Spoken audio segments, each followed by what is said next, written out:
წელს უკვე მე-12-ად გორის წმინდა გიორგი მთაწმინდელის სახელობის გიმნაზიაში საქართველოს სხვადასხვა ეპარქიის ზოგადსაგანმანათლებლო დაწესებულებების მოსწავლეებმა ქრისტეშობის დღესასწაული იზეიმეს. გენეთლია, ანუ დაბადება, ასე უწოდეს დამფუძნებლებმა ღონისძიებას, რომელიც მოზარდებში რწმენის გაძლიერებასა და რელიგიური ცოდნის გაღრმავებას ითვალისწინებს. წლევანდელი გენეთლია საქართველოს ეკლესიის ავტოკეფალიის აღდგენის 100 წლისთავსა და წმინდა ილია მართლის დაბადებიდან 180 წლის იუბილეს მიეძღვნა. ღონისძიებას გორისა და ატენის მიტროპოლიტი ანდრეა და ნიქოზისა და ცხინვალის მიტროპოლიტი ისაია სხვა სასულიერო პირებთან ერთად დაესწრნენ.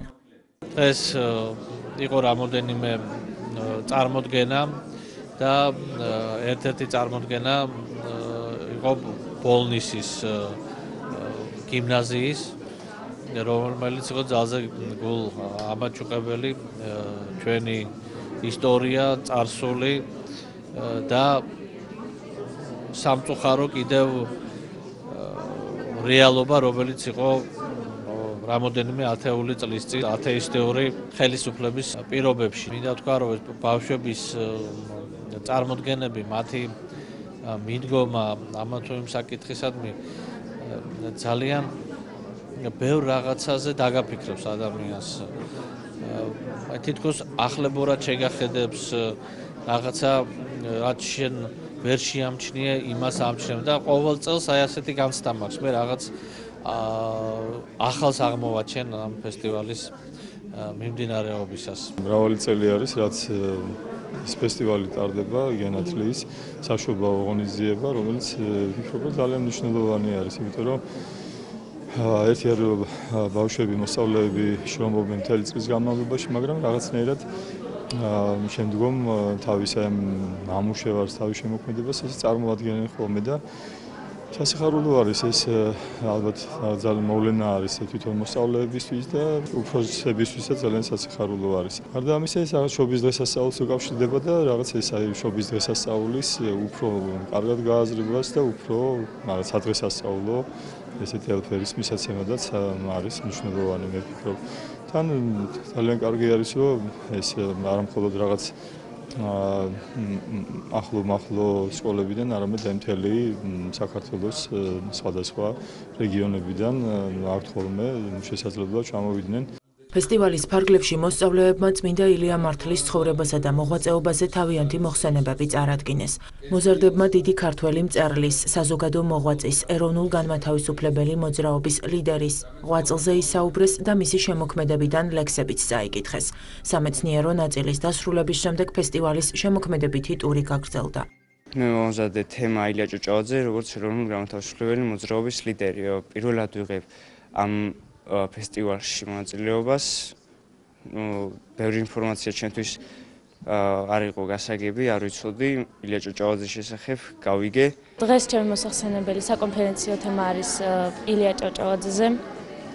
ამ თემას რა თქმა უნდა სკოლაშიც გავდივართ, მაგრამ რაც აქ მიწერია, უფრო მეტი გავიგე.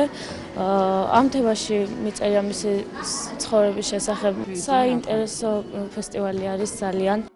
მაცხოვრის შობას სხვადასხვა წარმოდგენა მიუძღვნეს ღონისძიების მონაწილე ზოგადსაგანმანათლებლო დაწესებულებების მოსწავლეებმა. აქ მოზარდებმა ქრისტეშობის დღესასწაულის სიხარული ერთმანეთს გაუზიარეს და დამსწრეს საზოგადოებას სპექტაკლებთან ერთად მუსიკალური ნომრები და ხალხური სიმღერები წარუდგინეს.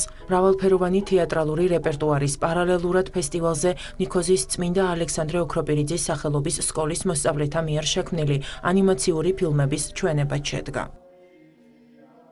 ჩვენ დავდგით ილია ჭავჭავაძის გლახის ნაამბობი და კაცი ადამიანი. გავაერთიანეთ ეს ნაწარმოებები და ვფიქრობ, რომ ძალიან საინტერესო გამოვიდა. ჩვენ გახლავართ სამონ მეფის სახელობის სკოლა პანსიონის სკოლიდან. ჩვენ გავიტანეთ სიმღერის საზიმღერო ნომერი, ქალთა ნადური, ასევე გავიტანეთ აჭარული მაყრული და საგალობელი ღვთისმშობელა ქალწულა. ღონისძიებების პარალელურად ფესტივალზე მოსწავლეების მიერ შექმნილი ნამუშევრები გამოიფინა. წელსაც ტრადიციულად გაიმართა ხატვის კონკურსი, რომელზეც მოზარდებმა წმინდა ილია მართლის ნაწარმოებების პერსონაჟები დახატეს. დღეს უკვე დაიგეგმა, ასე ვთქვათ, მომავალი ფესტივალის გეგმები, ვფიქრობთ, რომ რაღაც ცოტა გადავახალისოთ და ვფიქრობთ, რომ რაღაცა სპორტული ელემენტი შემოვიტანოთ.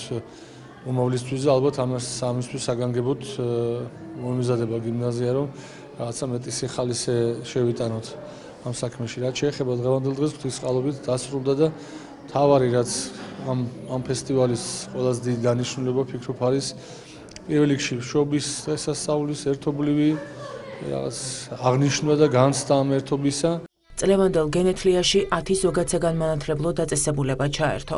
ღონისძიებაში მონაწილეობისთვის პედაგოგები და მოსწავლეებიც დიდი ენთუზიაზმით სასწავლო წლის დასაწყისიდანვე ემზადებოდნენ.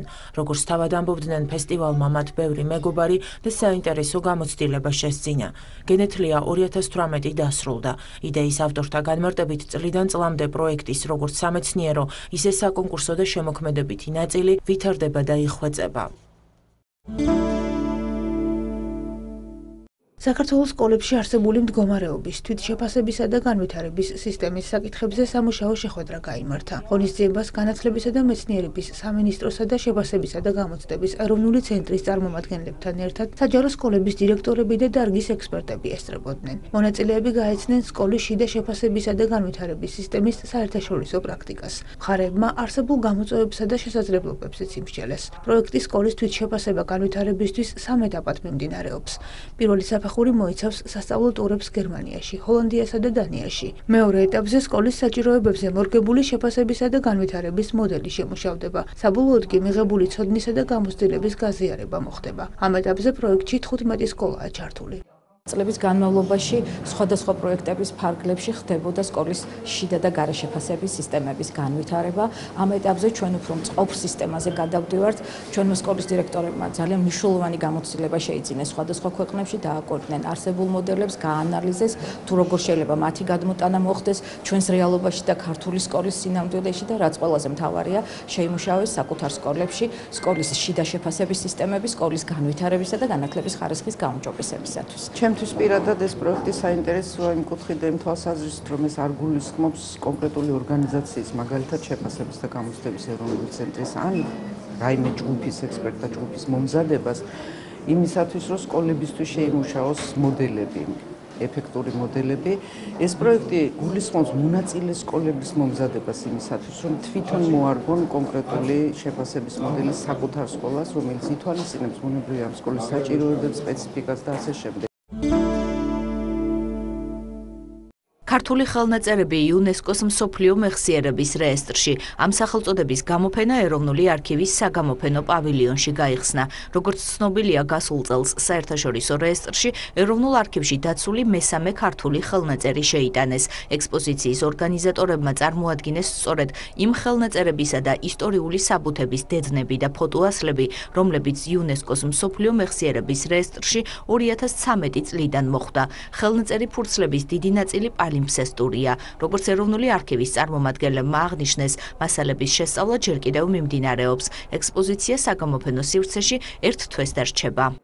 2015 წელს შევიდა მეორეჯერ, ეს იყო ეროვნულ არქივში დაცული 8 უძველესი ხელნაწერი, მათ შორის იყო ამბანდიდი სახარება, ჩვენი განსაკუთრებულად ღირებული სახარება, საღვთისმსახურო ხასიათის ტექსტები და სხვა კიდევ ფრაგმენტები ძველი თუ ახალი აღთქმიდან და ბოლოს უკვე 2017 წელს უმცირე ხნისწინ შევიდა სახარება პალიმსესტი. 2013 წელს შევიდა პირველად იუნესკოს მსოფლიო მეხსიერების ცენტრში, ეს გახდათ ბახუშტი ბატონიშვილის გეოგრაფიული ატლასი და ქართლის ისტორია და გეოგრაფია.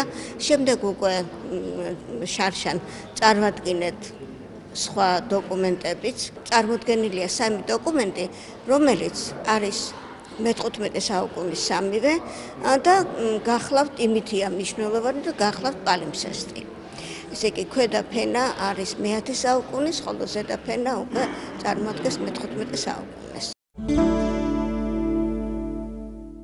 ახალი წლის სევდა ამ სახელწოდების ფოტოგამოფენას ეროვნულმა ბიბლიოთეკამ უმასპინძლა. ახალგაზრდა ხელოვანებმა დამთვალიერებლის წინაშე საახალწლო განწყობა განსხვავებული ემოციით წარმოადგინეს. გამოფენამ გააერთიანა ნამუშევრები, რომლებშიც პერსონაჟები და გარემო სხვა რაკურსით წარმოჩინდა. ექსპოზიციამ 13 ფოტოხელოვანის 50-მდე ნამუშევარი მოიცვა. სპეციალურად შევარჩიეთ ეს თემა, რადგანაც ახალი წელი, როგორც წესი, თითქოს ყველას უხარია. მაგრამ არიან ადამიანები, რომლებიც გარკვეულ სევდასთან არის დაკავშირებული, ამიტომ ჩვენ შევარჩიეთ ასეთი ადამიანები, მაგალითად ის მოხუცები, რომლებმაც გამოიარეს მეორე მსოფლიო ომის დროს ახალი წელი და მათი მოგონებები გვაქვს. ასევე სოციალურად დაუცველი ადამიანები არიან, რომლებიც ახალ წელს მაგალითად გარევაჭრობით არიან დაკავებული, იმ დროს, როდესაც ყველა მხიარულობს, რაღაც ლუკმაპური საშოვნელად არიან გამოსულები. გარდა ამისა, ეკოლოგიის თემასაც დაუთმეთ ერთი ადგილი. თემა ეხება ახალი წლის სევდას, როცა ადამიანებს უხარიათ, მაგრამ არსებობს ზოგი ადამიანი, რომელიც ამ დროს სევდას უფრო განიცდის მეც, ვიდრე სიხარულს და ჩემი ფოტოებით მე ის ვთქვი, რომ ზოგი გაჭირებული არის და ქუჩაში ხვდება ახალ წელს, ზოგი მარტოობაში ხვდება და სხვადასხვანაირი სევდა აწუხებს ზოგ ადამიანს. გერმანიამ მზადაა ქვეყანაში დააბრუნოს ის ბავშვები, რომელთა მშობლებიც ისლამური სახელმწიფოს რიგებში იბრძოდნენ. ცნობილია, რომ ბოლო წლებში გერმანია დაახლოებით 1000-მდე ადამიანმა დატოვა, რათა აღნიშნულ ტერორისტულ დაჯგუფებას შეერთებოდა. ზოგიერთი მათგანი ახლო აღმოსავლეთში ოჯახთან ერთად დაბრუნდა და მათი შვილები ტერორისტებმა თავიანთ სამიზნედ აქციეს. ისლამური სახელმწიფოს წევრების მიერ გავრცელებულ პროპაგანდისტულ ვიდეოებში ჩანს, თუ როგორ ასწავლიან იარაღის ხმარებას ტერორისტები მცირეწლოვან ბავშვებს და ამ პროცესში არც მათზე ძალადობას ერიდებიან. გერმანიის ხელისუფლებას დახმარების თხოვნით პერიოდულად მიმართავდნენ მოზარდების დედებიც. როგორც გერმანიის შინაგან საქმეთა სამინისტროს სახელმწიფო მდივანი ემილი ჰარბერი აღნიშნავს, რთულია აღნიშნული კატეგორიის ბავშვების ზუსტი რაოდენობის განსაზღვრა, თუმცა უსაფრთხოების სამსახურს აქვს ინფორმაცია, რომ ეს ციფრი სამნიშნაზე ნაკლები არ არის. ჰანს ჯორჯ მაასენის განცხადებით კი ეს მოზარდები შესაძლოა საზოგადოებისთვის საშიში აღმოჩნდნენ, რადგან ისინი ბრძოლის ველზე გაიზარდნენ და ტერორისტების ზეგავლენის ქვეშ იმყოფებოდნენ. მოზარდთა რადიკალიზაცია მას შემდეგ მოექცა ყურადღების ცენტრში, რაც 5-მდე ტერორისტული აქტის მთავარი მონაწილეები სწორედ ბავშვები აღმოჩნდნენ. ცნობილია ის ფაქტიც, რომ 12 წლის ბიჭმა საახალწლო ბაზრობის აფეთქება სცადა. გერმანიის დეცენტრალიზებული ფედერალური სტრუქტურის გათვალისწინებით სახელმწიფო მოხელეებს ერაყიდან და სირიიდან დაბრუნებული პირების დერადიკალიზაცია ევალებათ, თუმცა ემილი ჰარბერის განმარტებით სახელმწიფო აგრძელებს იმ ადამიანების დახმარებას, მათ შორის იმ ოჯახის ხელშეწყობასაც, რომლებმაც გერმანია ისლამურ სახელმწიფოში საბრძოლველად დატოვეს. ახალი კანონპროექტი, რომელიც 2018 წლის ბიუჯეტით დაფინანსდა, უკან დაბრუნებული მებრძოლების დერადიკალიზაციას ითვალისწინებს. ინიციატივა ქვეყნის მასშტაბით არსებულ სხვადასხვა ციხეშიც ამოქმედდება. ეგვიპტეში ათეიზმი მალე კანონით დაისჯება. ქვეყნის პარლამენტმა განიხილა კანონპროექტი, რომლის მიხედვითაც ათეიზმი არალეგალური გახდება. აღნიშნულ ინფორმაციას საერთაშორისო სააგენტოები ავრცელებენ. ეგვიპტეში რელიგიური მრწამსის გამო შეურაცხყოფა უკვე კანონით ისჯება და ის 5 წლით პატიმრობას ითვალისწინებს. პარლამენტის რელიგიური კომიტეტის ხელმძღვანელის ამრო ჰამრუშის განმარტებით, ათეიზმი კრიმინალად უნდა გამოცხადდეს, რადგან მას არ გააჩნია დოქტრინა და შეურაცხყოფს ადამიანის რელიგიურ გრძნობებს. კანონმდებლობას მხარს უჭერს ეგვიპტის უმაღლესი ისლამური რელიგიური ორგანიზაციაც. მუჰამედ ზაკის განცხადებით აუცილებელია დაისაჯონ ის ადამიანები, რომლებსაც ღმერთი არ სწამთ. ეგვიპტეში ღვთისგმობა უკვე წლები არაც ისჯება, რაც შეეხება ათეიზმის აკრძალვას, ამ მიმართულებით მუშაობა 2014 წლიდან გააქტიურდა. როგორც ხელისუფლების წარმომადგენლები ჟურნალისტებთან საუბრისას განმარტავენ, ათეიზმი ეგრეთ წოდებულ მუსლიმთა საძმოს შემდეგ ყველაზე დიდ მტრად არის გამოცხადებული. დეკემბრის ბოლოს სამართალდამცავებმა ქაიროში 29 წლის პროგრამისტი დააკავეს. მათი განცხადებით ის ერთ-ერთ სოციალურ ქსელში რელიგიის კრიტიკასა და შეურაცხყოფას ეწეოდა. მოგვიანებით ცნობილი გახდა, რომ ახალგაზრდა ათეისტი იყო. ლონდონში არსებული საერთაშორისო ჰუმანური და ეთიკური გაერთიანების ორგანიზაციამ გამოაქვეყნა 2017 წლის ანგარიში, რომლის მიხედვითაც ათეიზმი დაახლოებით 13 ქვეყანაშია აკრძალული.